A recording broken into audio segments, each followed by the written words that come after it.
Bonjour et bienvenue dans les comics de Fred, je suis ravi de vous retrouver pour cette nouvelle vidéo.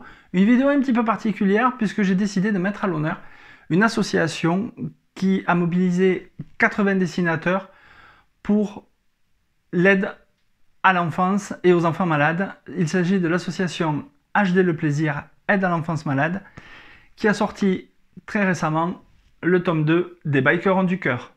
Allez, générique et je vous explique ce que c'est.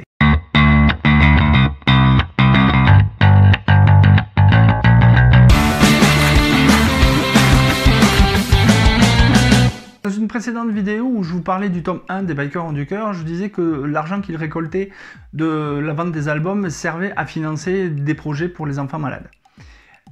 Eh ben c'est ce qu'ils ont pu faire avec les ventes du tome 1, puisqu'il y a eu des cours de langue des signes qui ont été pris en charge pour les familles et l'instituteur de la petite Elisa et de Mathis. Il y a eu des soins spécifiques qui ont été pris en charge par l'association que la Sécu ne prenait pas en charge. Il y a eu un fauteuil électrique qui a été acheté pour Mathéo. Il y a une rampe d'accès pour le petit Ilyes qui a été faite aussi. Il y a une tablette d'aide à la parole pour Ludovic.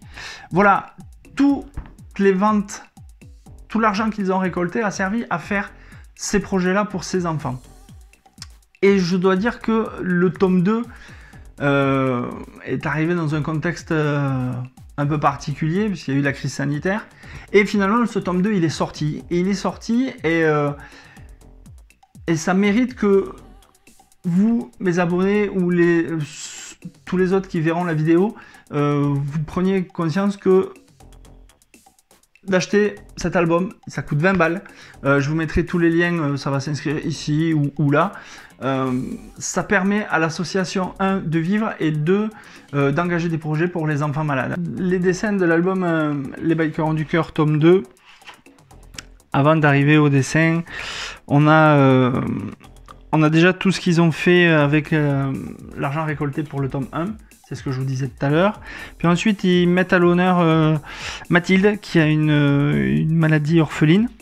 Je vous engage vivement à lire le petit paragraphe, parce que c'est quand même quelque chose qu'elle vit, cette gamine.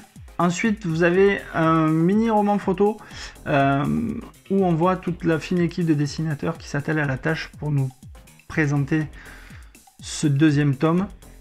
Tiens, Philouren et Paco.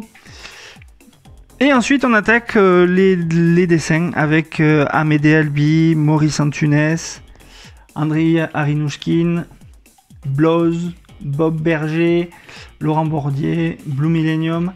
À chaque fois, vous avez le dessin qu'ils ont fait pour l'album et une mini-biographie, assez drôle parfois d'ailleurs, et une couverture d'album auquel ils ont participé, ou qu'ils ont dessiné. Et voilà, et comme ça, vous avez 80 dessinateurs et dessinatrices qui ont participé à ce beau projet. On peut aussi citer Cécile Gabriel, Lucky Star, Jérémy Courcel, Christophe Marche. Voilà, c'est vraiment bien fichu cet album et c'est plaisant à voir. Puis on en apprend et comme ça permet de découvrir d'autres BD faites par ces dessinateurs. L'unique objectif de cette vidéo, c'est vraiment de mettre à l'honneur l'association HD Le Plaisir Aide à l'enfance malade, ainsi que Franck Margerin qui a réussi à réunir 80 dessinateurs et il leur a dit, voilà les gars et les filles, vous allez dessiner bénévolement pour ce tome 2 et tout l'argent qu'on va récolter, il va servir à améliorer le quotidien des enfants malades. Je trouve que rien que ça, c'est un projet fou, c'est un projet honorable et c'est pour tous les participants, tous les bénévoles, c'est une aventure fantastique. Cette vidéo est faite par pure amitié envers Paco Salamander et Philouren, qui sont membres de l'association et qui ont travaillé d'arrache-pied avec tous les autres pour sortir cet album. Donc j'ai acheté le mien parce que j'avais adoré ce qu'ils avaient fait dans le premier et je trouve que c'est une très belle aventure et qu'il faut qu'il y ait des gens comme eux et des gens comme nous qui puissions en parler et acheter l'album pour aider cette assos et aider à améliorer le quotidien des enfants malades. A très bientôt pour une prochaine vidéo. En attendant, prenez soin de vous. Ciao, ciao.